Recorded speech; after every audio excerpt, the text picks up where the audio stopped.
দুবাইয়ের মরুভূমিতে সম্পদ কেনার শীর্ষে রয়েছেন ভারতীয়রা। কমপক্ষে ২৯,৭০০ ভারতীয় বুর্জ খলিফা সহ দুবাইতে ৩৫,০০০ বাড়ি কিনেছেন, যার মূল্য ১,৭০০ কোটি মার্কিন ডলার।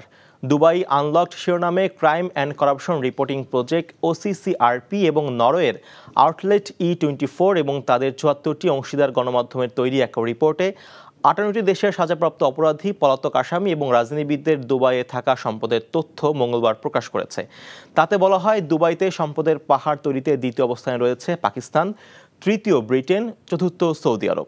দুবাইতে ১৭,০০০ পাকিস্তানি ১০ বিলিয়ন মার্কিন ডলার বিনিয়োগে ২৩,০০০ বাড়ি কিনেছেন। ২০,০০০ ব্রিটিশও ১,০০০ কোটি মার্কিন ডলার খরচ করে ২২,০০০ বাড়ি কিনেছেন দুবাইতে।